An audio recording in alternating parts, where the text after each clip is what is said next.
오늘도 귀한 날 주신 하나님께 감사를 드립니다. 오늘 하나님께서 우리에게 주시는 말씀은 데살로니가 전서 2장 13절에서 16절까지 말씀입니다.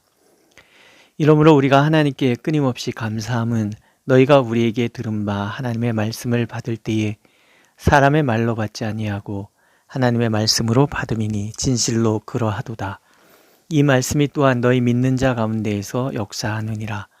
형제들아, 너희가 그리스도 예수 안에서 유대에 있는 하나님의 교회들을 본받은 자 되었으니 그들이 유대인들에게 고난을 받음과 같이 너희도 너희 동족에게서 동일한 고난을 받았느니라. 유대인은 주 예수와 선지자들을 죽이고 우리를 쫓아내고 하나님을 기쁘시게 하지 아니하고 모든 사람에게 대적이 되어 우리가 이방인에게 말하여 구원받게 함을 그들이 금하여 자기 죄를 항상 채우매 노하심이 끝까지 그들에게 임하였느니라. 아멘.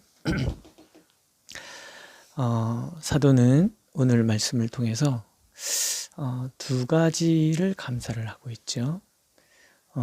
이 감사를 하게 되는 이유는 데살로니가 교회가 공교회 곧 우주적인 교회의 일원이 되었다는 것, 그것을 증명해주고 그걸 격려하기 위함입니다.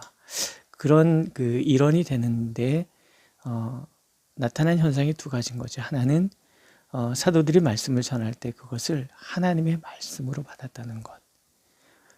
다른 지역에 특히 우리가 갈라디아서 같은 경우에는 바울이 전한 복음이 하나님의 말씀이라는 것을 증명하기 위하여 바울 사도가 애를 쓰는 모습들이 보입니다. 그런데 데살로니가서에서는 그런 모습이 보이질 않아요. 왜냐하면 이 사람들이 사도가 전하는 복음의 말씀을 하나님의 말씀으로 받아들였기 때문에, 그게 사도는 너무 감사한데 받아들인 게 감사한 것보다도 그로 인해서 이 말씀이 데살로니가 성도들 가운데 능력으로 역사하기 시작하셨다는 거예요.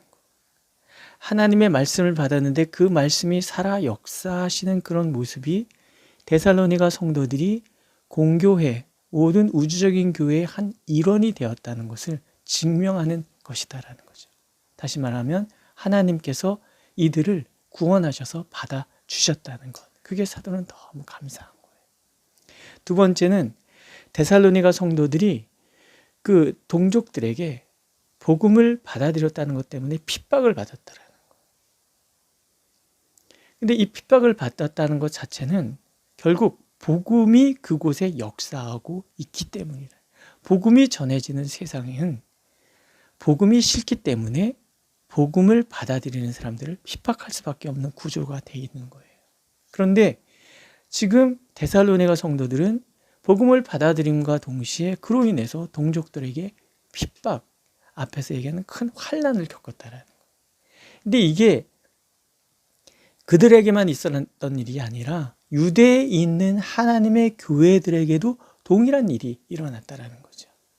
그래서 유대에 있는 하나님의 교회들 본받은 자 되었으니 곧 유대에 있는 하나님의 교회 성도들이나 지금 헬라 지역 이 데살로니가에 있는 성도들이나 하나님께서는 동일한 하나님의 권속이요 성도로 인정해 주셨다라는 거예요.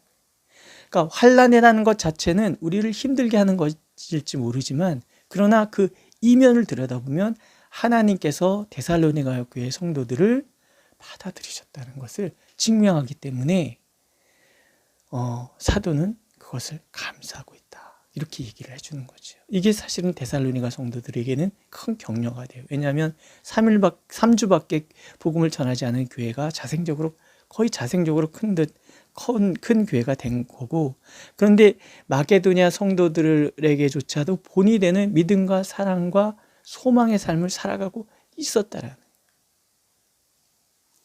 그들의 그런 모습들이 사도에게도 힘이 되었지만 그들의 그런 모습들은 순전히 하나님의 역사, 곧 데살로니가 교회를 하나님의 교회로 받아들이는 하나님의 은혜의 역사였기 때문에 사도는 감사하다라는 거죠.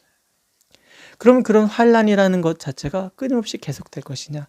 그렇지 않다라는 거예요. 지금 데살로니가 전서가 쓰여졌을 때는 AD 70년이 지난 어느 시점으로 보통 생각을 합니다. 여기에 보면은 유대인들이 예수와 선지자들을 죽이고 또 교회 성도들을 쫓아내고 하나님을 기쁘시게 하지 아니하고 모든 사람에게 대적이 되고 구원함을 금하고 이런 것들에 대한 보응을 사도가 목도를 하는 거예요. 하나님께서 정말 도리에 돌 하나 남지 않도록 그들을 심판하는 거죠. 그런데 이 복음을 전하는 본인들 스스로도 유대인들이잖아요.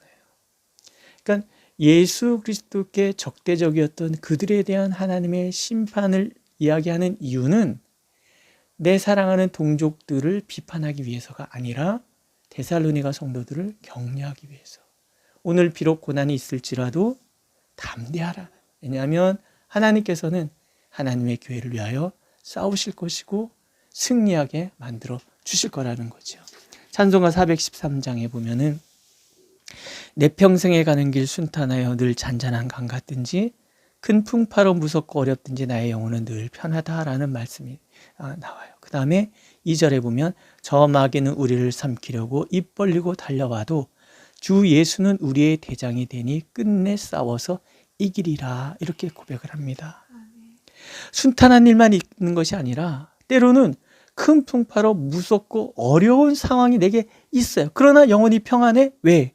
예수께서 우리의 대장이 되셔서 끝내 싸워서 이기게 만들어 주시기 때문이다. 그러니까 환난 가운데서도 환난 그 자체를 하나님이 나를 하나님의 백성으로 받아들였다는 확신으로 승화시키고 또 한 가지 하나님은 언제나 사랑하시는 자녀들과 함께 하신다. 이기게 하신다라는 거예요. 그래서 반드시 승리하고 우리가 진정한 평강, 어떤 상황에도 요동치 않는 평강을 누리도록 만들어 주신다라는 거죠. 오늘도 그렇게 하나님이 주시는 이 놀라운 은혜 속에서 담대하게 순탄한 때나 큰 풍파로 어려울 때나 오늘도 나를 이기게 하시는 하나님 안에서 평안을 누리는 우리 모두가 되기를 하나님 간절히 원하고 계십니다. 기도하겠습니다. 주님이 우리를 사랑하셔서 우리를 성도 삼으시고 자녀 삼으시고 또 우리 한 사람 한 사람 또 교회를 이끌어 가신다 하시니 감사합니다. 말씀이 역사하는 교회가 되게 하시고 말씀이 역사하는 삶이 되게 하시며 또한 하나님께서 우리의 방패가 되시고 우리의 대장이 되셔서 어떤 환난 속에서도 주님 안에 있기에 당당할 수 있는 우리 모두가 되도록 인도하여 주옵소서. 진정한 복음이 선포되는 곳에는 반드시 환난이 있음을 압니다. 하나님, 우리가 죄를 거스려 살 때 죄는 우리를 공격할 줄 압니다. 그러나 우리가 담대할 수 있는 것은 주께서 우리를 붙드시고 계시기 때문인 줄 아오니 주여 오늘도 주님 때문에 당당하고 평안할 수 있도록 인도하여 주옵소서. 예수님의 이름으로 기도드렸습니다. 아멘. 하늘에 계신 우리 아버지, 아버지의 이름을 거룩하게 하시며 아버지의 나라가 오게 하시며 아버지의 뜻이 하늘에서와 같이 땅에서도 이루어지게 하소서. 오늘 우리에게 일용할 양식을 주시고 우리가 우리에게 잘못한 사람을 용서하여 준 것 같이 우리 죄를 용서하여 주시고 우리를 시험에 빠지지 않게 하소서. 악에서 구하소서. 나라와 권능과 영광이 영원히 아버지의 것입니다. 아멘.